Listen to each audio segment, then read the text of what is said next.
Hello everyone, I'm Namrata and welcome back to the Basics of Mutual Fund series.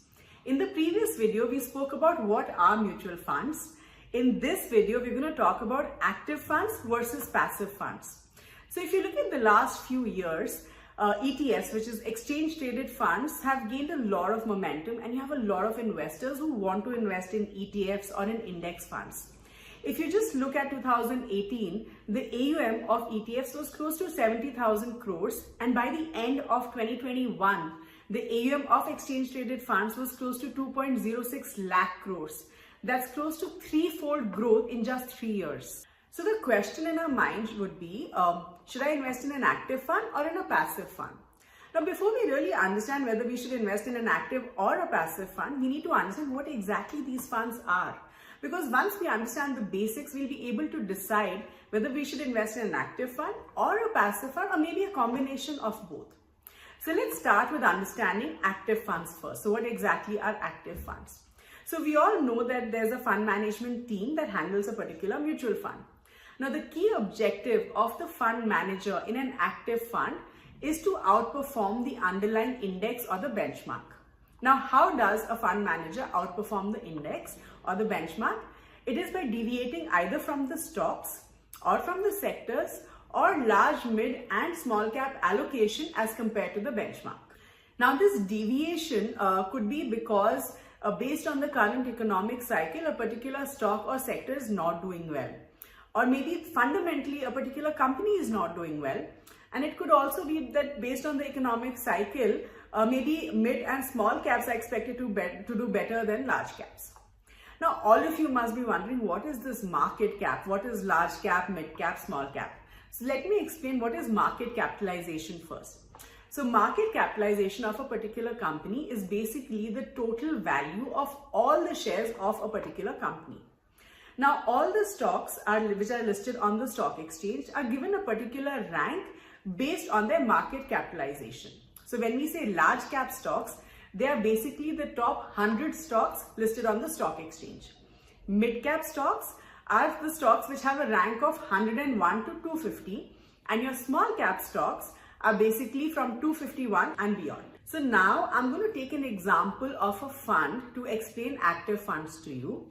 But please don't take this as a recommendation or as an advice. We're just using this fund to explain the concept to you. So the example that I'm using is that of UTI Flexi Cap Fund. Now, if you look at the table on the screen, and if we look at the market cap of the fund versus the benchmark, as you can see, this particular fund is underweight in large cap and small cap category, but it is overweight in the mid cap category. The benchmark for this particular fund is Nifty 500. Now, if mid caps were to do better than large cap or small cap, this fund would do better than the benchmark, and the opposite is also true. Now, if you look at the deviation in terms of allocation of stocks, as you can see, UTI Flexi Cap Fund is underweight in Reliance Industries as compared to the benchmark by 7%.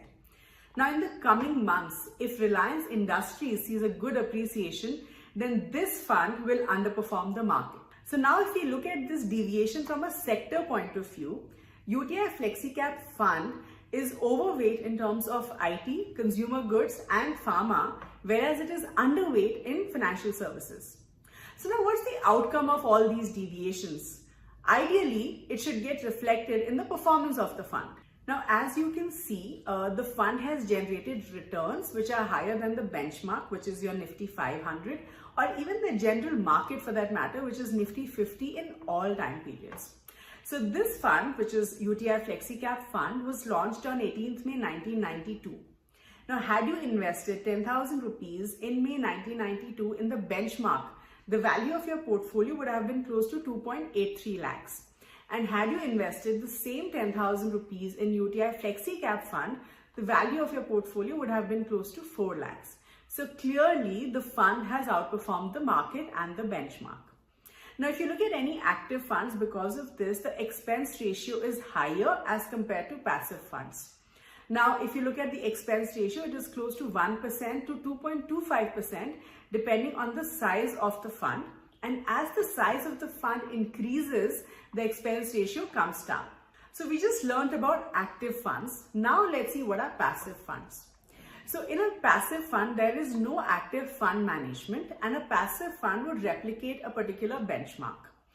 So if, for example, if we are looking at Nifty 50, Nifty 50 has 50 stocks in a particular, and each stock is given a respective weightage. Now, if it is a Nifty based passive fund, it is going to pick the exact same 50 stocks in the same weightages. So which means in a particular Nifty fund or in a particular passive fund, the returns which are going to be generated are going to be same as the benchmark. The table that you see on the screen is basically the top 10 stocks of Nifty 50 with their respective weightages. So now you must be thinking that if a passive fund is giving the returns same as the benchmark, whereas an active fund is giving you returns higher than the benchmark, then why should you invest in a passive fund? Well, if you look at an active fund, it is deviating from the sector or from the stocks, then it is either underperforming or overperforming the benchmark. There is no midway there. So imagine if you've invested in a particular fund which is underperforming the benchmark consistently over the years. Imagine the kind of risk that you would have taken.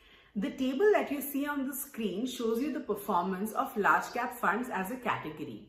Now, as you can see, not all large cap funds have done well. If you look at the 10-year time period, the best performing fund and the worst performing fund, the difference is almost 8%.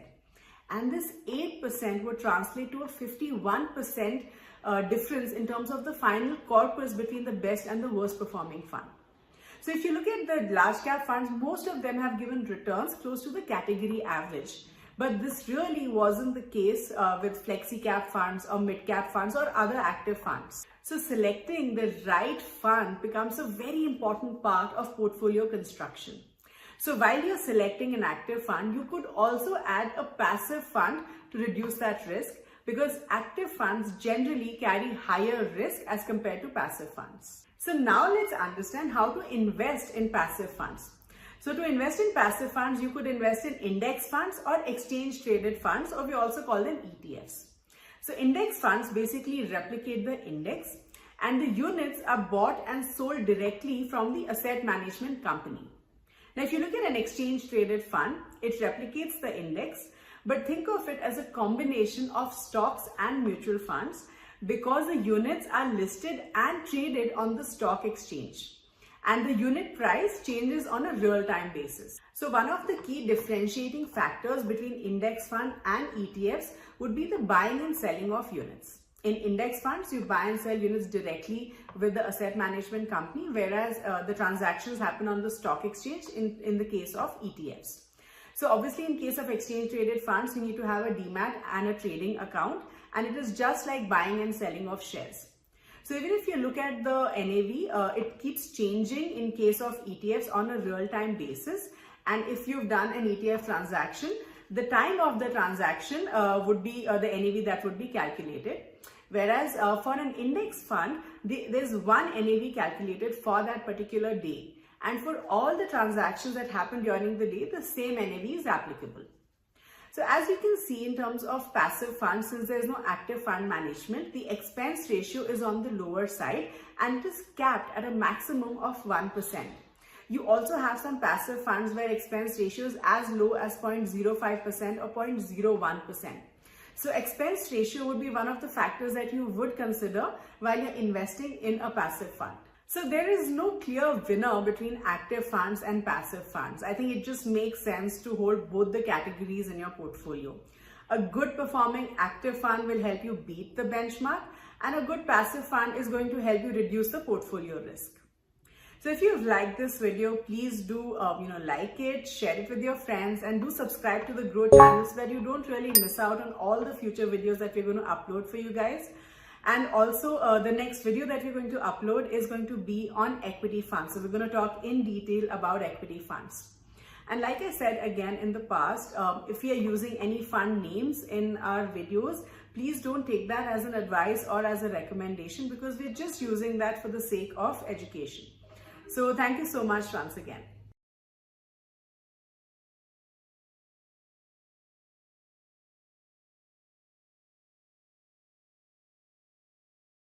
Investment in securities market are subject to market risks. Read all the related documents carefully before investing. Please read the risk disclosure documents carefully before investing in equity shares, derivatives, mutual fund, and or other instruments traded on the stock exchanges.